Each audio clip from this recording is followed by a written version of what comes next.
สวัสดีครับพี่น้องสวัสดีสำหรับอีพี่บ่แม่นอีพี่ครับสวัสดียามเสาร์ครับสวัสดีเสาร์วันอาทิตย์ครับพี่น้องเสาร์วันอาทิตย์ที่17นะครับเนาะ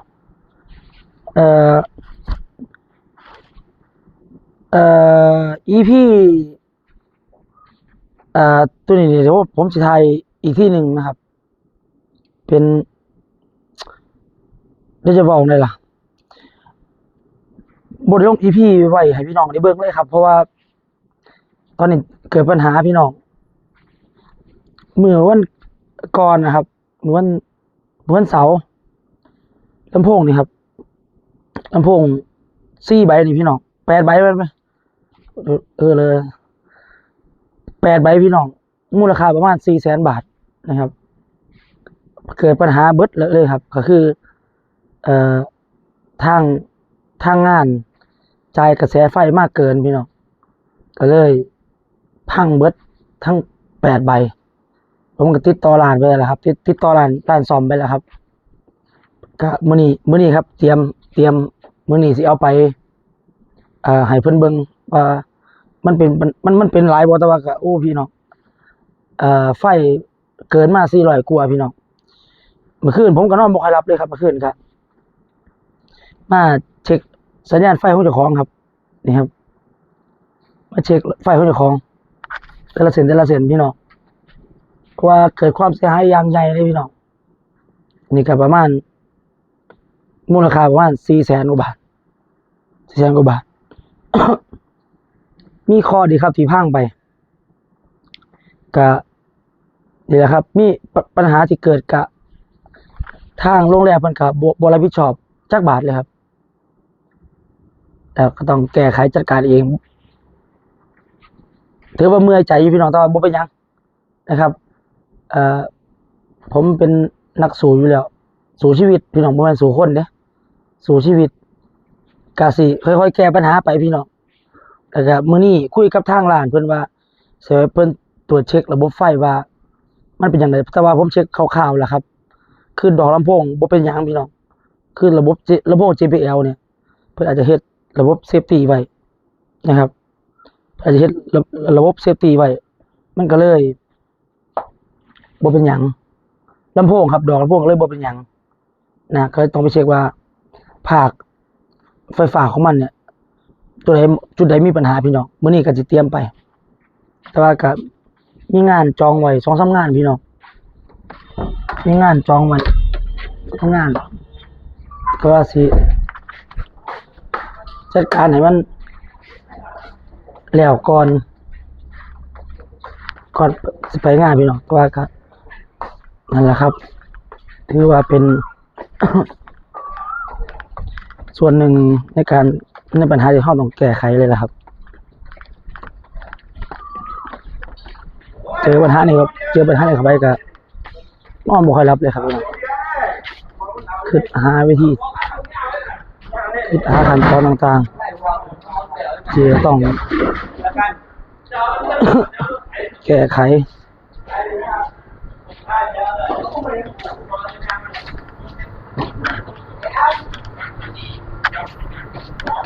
สวัสดียามเช้าพี่น้องสวัสดียามเช้าครับเดี๋ยวขึ้นไปหาน้องบี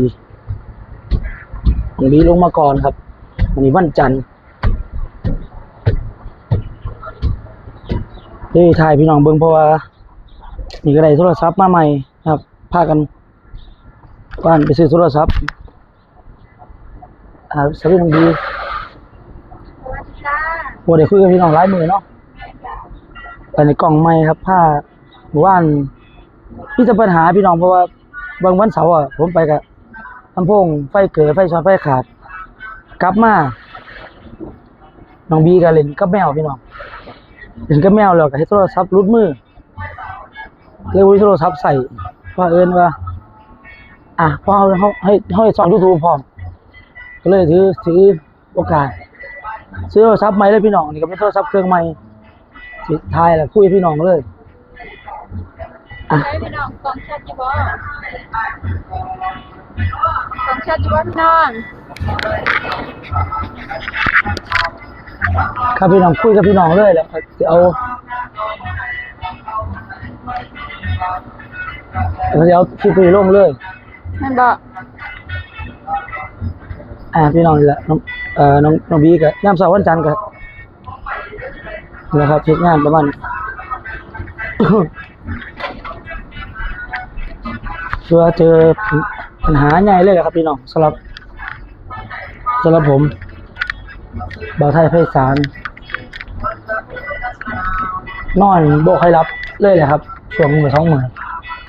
ก็ต้องแก้ระบบแต่ก็มีงานจองไว้อีก2 งาน 3 งานระบบตัวนี้นี่เครื่องเสียงผมนะครับใส่ตัวนี้มาประมาณหลังโควิดตัวนี้2 ปีกว่าแล้วครับเพราะตัวนี้ผมเพิ่งซื้อมาใหม่นะครับซื้อมาใหม่เพราะว่าทางโรงแรมไฟเพิ่นเกินเพิ่นก็จังได๋ล่ะครับเพิ่นหาทางออกก็คือเพิ่นแก้ตัวเพิ่นก็เลยบ่รับผิดชอบพี่น้องถือว่าเป็นยังที่หนักอยู่แต่ว่าผมก็บ่อันนี้เด้ผมบ่เอาเรื่องบ่หยังเด้ผมบ่โพสต์ผมบ่ไปเกี่ยวกับเพจเขาเจ้าครับหลายคนครับพวกนักดนตรีพวกหรือว่าให้ไปคุยอันนี้กับโรงแรมนั่นนี่ผมตัดปัญหาครับบ่ไปมีปัญหากับพระเจ้าบ่ไปมีปัญหากับพระเจ้าครับเพราะว่าพนักงานที่จัดการเกี่ยวกับระบบมื้อนั้นเพิ่นก็น่าเสียครับเพิ่นก็น่าเสียเพิ่นก็ย้านนะเขาบอกว่าไงพนักงานเพิ่นก็เป็นพนักงานครับเพิ่นก็ย้านแต่ว่าทำมาหาเงินนะชีวิตถ้าเจ้าเพิ่นก็บ่อยากให้มันเกิดปัญหาดอกผมว่าก็เลยจบปัญหากับตัวผมเองดีกว่านะพี่น้องเลยบ่เอาเรื่องเพิ่น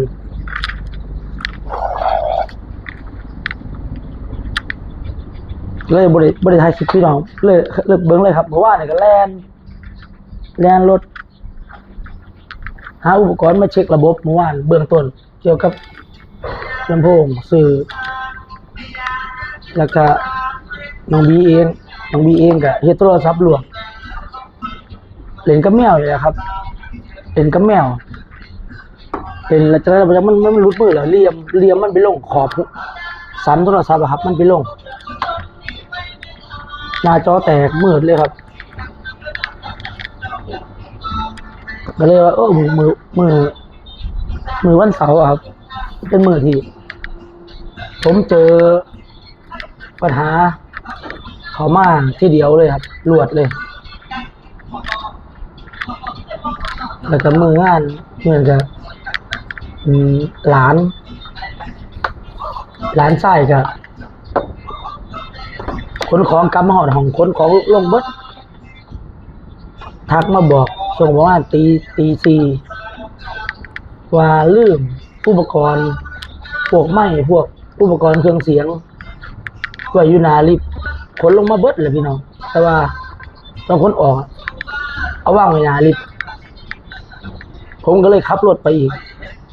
ไปโรงแรมเพราะว่าโรงแรมมันมีงานทั้งเช้าทั้งบ่ายตลอดต้องขับรถไปกับไปติดต่อโรงแรมกลับมาว่าตี 5พี่น้องเลยบ่อยรับบ่อยนอนเลยณคืนนั้นยามเช้ามาน้องบีเองก็เรื่องโทรศัพท์เพิ่นก็มันบ่มีใส่พี่น้องเพราะว่าคนบ่มีโทรศัพท์ใส่นาที1 2นาทีชั่วโมงมันณยุคปัจจุบันมันบ่ได้เลยพี่น้องคันขาดโทรศัพท์บ่ได้ว่าง่ายๆพี่น้องปัญหาเข้ามาหลายเติบพี่น้อง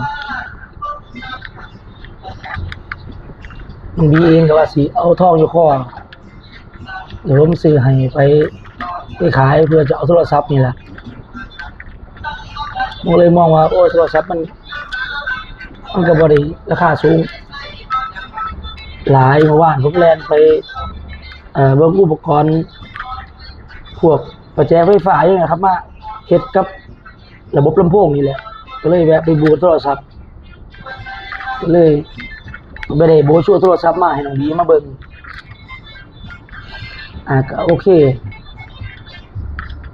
อยากได้แล้วก็สนใจผมก็เลยพาไปเอาโทรศัพท์เครื่องใหม่มันก็มี2อย่างพี่น้องกับซื้อสดกับผ่อนแต่ว่าหลายอย่างครับที่ผมต้องจ่ายต่อเดือนแต่ละเดือนผมก็เลยตัดสินใจซื้อสดพี่น้องเพราะว่าท่านผมมาจ่ายหลายอย่างประจิตประจดแต่หลายอย่างแต่หน่อยที่เอาสมองไปเฮ็ดอย่างอื่นพี่น้องต้องค่าอินเทอร์เน็ตแน่ค่า Netflix ค่าหัวรถค่าโทรศัพท์ก็เข้าว่าถ้าแม่นผ่อนก็ผ่อนเดือนละ 2,000 กว่าบาทผมก็เลยตัดปัญหาเพราะมันจ่ายแต่ละอย่างปวดหัวพี่น้องว่าผมก็เลยเอาท่อของผมไปขายแล้วก็ซื้อโทรศัพท์ไม่ให้น้องบี1เครื่องแล้วก็ผมก็ถือโอกาสซื้อเครื่องใหม่เป็นรุ่นเดียวกันกับน้องบีเลยครับเพราะว่าเฮาเฮ็ดช่อง YouTube พร้อมก็เลยเอาโทรศัพท์ขึ้นมาถ่ายเป็นคลิปแรกโทรศัพท์เครื่องใหม่ครับตัวนี้ซื้อมาเป็นรุ่น Oppo 13ครับตอนที่ซื้อผมก็บ่ได้เบิ่งพี่น้องผมไปเบิ่งรีวิวเป็น13 Pro ผมก็ว่าเอา13 Pro ประธานนี่มันเป็นเลข13เพื่อนอีหลีพี่น้องแต่ว่าขาดคำว่า Pro ไปมันก็เลยได้รุ่นนี้มาพี่น้องผมเบิ่งแล้วมันก็ดีอยู่ก็ผมเบิ่งรีวิวผมเบิ่ง13 Pro มันก็เลยผิดขาดเกินกันนิดนึงพี่น้องบ่ค่อยเก่งเรื่องโทรศัพท์บ่ได้เบิ่งหยังนะพี่น้องจะซื้อแล้วก็มาใส่บ่ได้มาเก่งอีหยังนี่ก็น้องบีเพิ่นเป็นแม่หญิงเนาะเพิ่นมักกล้องของ Oppo ของ Oppo เพิ่นว่ากล้องมันดีมันงามผมก็เพิ่นว่ามักตัวนี้ก็เอาตัวนี้เลย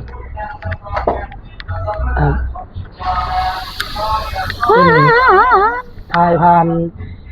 อัดเสียงผ่านไวเลสนะพี่น้อง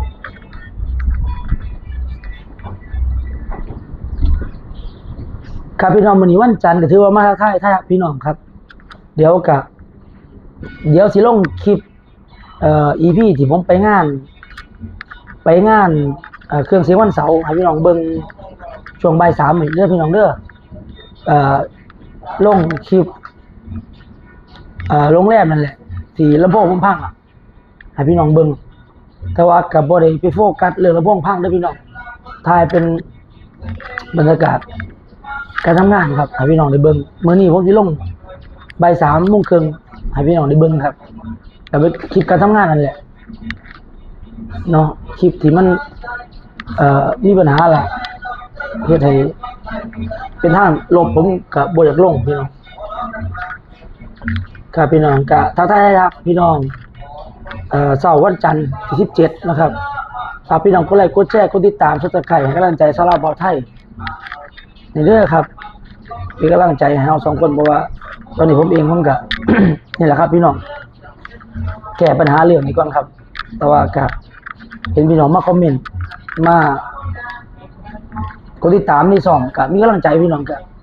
ถือกล่องจับกล่องขึ้นมาถ่ายดูความสะดวกก็เลยซื้อโทรศัพท์เครื่องใหม่นะครับพี่น้องดูความสะดวกรวดเร็วในการถ่ายคลิปให้พี่น้องได้เบิ่งแล้วก็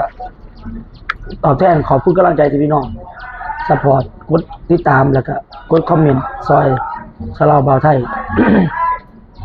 กับพี่น้องเดี๋ยวเช้านี้ผมก็อยากลงคลิปให้พี่น้องทักทายพี่น้องประมาณนี้ก่อนครับ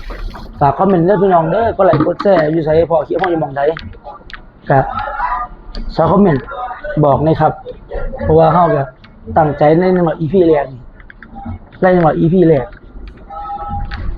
น้องบีเข้ามาแล้วน้องบีคุยกับพี่น้องได้เดี๋ยวสิปิดคลิปแล้วโทรศัพท์ใหม่บอกให้พี่น้องให้ฟังพี่น้องได้ฟังโทรศัพท์ใหม่ โทรศัพท์ใหม่ แม่นกับพี่น้องโทรศัพท์มาไปซ้อมเครื่องเลยบ่คืนบ่ฟันว่าบ่าวไทยเพิ่นสิซื้อให้พี่น้องนึกว่าสิเอาไปส่งซื้อโทรศัพท์น้องดีเครื่องนั้นมันตกแล้วก็จอมันเสื่อมแบบว่าจอมันแบบมันบ่เห็นนะพี่น้องแต่ว่ามันเวลาโทรเข้าโทรออกโทรได้ปกติแต่ว่ามันบ่เห็นมันมืดเบิดน่าสิแม่นแบบสายจอขาดอีหยังหรือบ่แหละก็เลยได้เครื่องใหม่เลยพี่น้อง อันนี้ครับเครื่องไม้ของน้องดีไหมพี่น้องเบิ่งกันว่าเป็นไดหน้าตาเป็นได อันนี้สิเป็น Oppo Reno 13พี่น้อง13ซื่อๆบ่แม่น Pro 13ของบ่าวไทยไพศาลน่ะสีดำพี่น้องของน้องวีสีขาว ซื้อผู้ละเครื่องเลย กล่องแบบชัดแจ๋วเลยพี่น้อง นะครับ งาม แต่ท้ายไปพี่น้องที่แรกก็ส่วนหนึ่งที่ซื้อรุ่นนี้ก็สิได้ถ่ายคลิปให้พี่น้องได้เบิ่งนะครับ แม่น เพื่อความสะดวกในการถ่าย อันนี้ถ่ายยาวเลยพี่น้องบ่ได้ตัดได้นี่ถ่ายยาวเลย แม่นแบบเวลาไลฟ์สดอีหยังก็จังสิไปหยังพี่น้องสิไลฟ์สดนี่ก็หยิบโทรศัพท์ขึ้นมาเลยกล่องเฮางามเนาะ เมื่อกี้เว้าให้พี่น้องฟังเรื่องลำโพงเพราะว่าลำโพงไปงานมีปัญหาเดี๋ยวมื้อนี้ก็สิเอาลำโพงไปให้ทางร้านเพิ่นเช็คว่ามันเป็นอีหยังแหน่เลยบ่ได้ลงคลิปท้าทายพี่น้องเลย แล้วก็พอมาเจอโทรศัพท์ของน้องบีที่ล่วงเลยก็ไม่เอามันเหลี่ยมมันลง เจอมื้อนั้นเจอหลายอย่างแฮงมื้อนั้น จังแต่บ่ายเนาะมื้อนั้นเนาะตั้งแต่ ตั้งแต่บ่าย เที่ยงจนฮอดบ่จนฮอด แฮง พอตีห้า ฮอดตี5จังได๋นอน มันเจอปัญหาหลายพี่น้องอีหลีเจอปัญหาอีหลีเลยแหละปัญหาใหญ่เลยครับพี่น้องฝากให้กำลังใจสองเฮาสาวลาวเบาไทยเด้อพี่น้องเด้ออยู่ไสพอคิดว่ามันหม่องใดฝากซอยคอมเมนต์ให้กำลังใจ กดไลค์กดแชร์ อะไรกดแชร์ให้เฮาสองคน ตอนนี้กำลังสิฮอด100 100 EP แล้วครับพี่น้อง แม่นค่ะพี่น้องแล้วก็ผู้ติดตามบ่ไกลสิฮอดมื้อแล้วพี่น้องฝากพี่น้องผลักดันให้ให้ผู้ติดตามเฮาฮอดมื้อไว้ๆเด้อค่ะพี่น้องผู้ใดผ่านเข้ามาเห็นคลิปนี้ก็ฝากกันเด้อจ้าคอมเมนต์กดได้ประมาณนี้ค่ะพี่น้อง ครับคลิปนี้อาจจะเป็นคลิปเบาไทยจมหลายเติบจมบ่พี่น้องฟัง น้องวีก็นั่งมาเข้ากล่องบ่ฮู้ว่าเพิ่นจมเรื่องหยังแหน่พี่น้อง จอมเรื่องงานเครื่องเสียงนั่นแหละ อ่ะประมาณนี้เนาะว่าดีพี่น้องนะเพราะว่าบ่ไทยอยู่ข้างหลังกล่อง คลิปนี้ก็สิขออนุญาตปิดแล้วเด้อค่ะพี่น้องพบกันใหม่คลิปหน้าจ้าสวัสดีจ้า สวัสดีครับ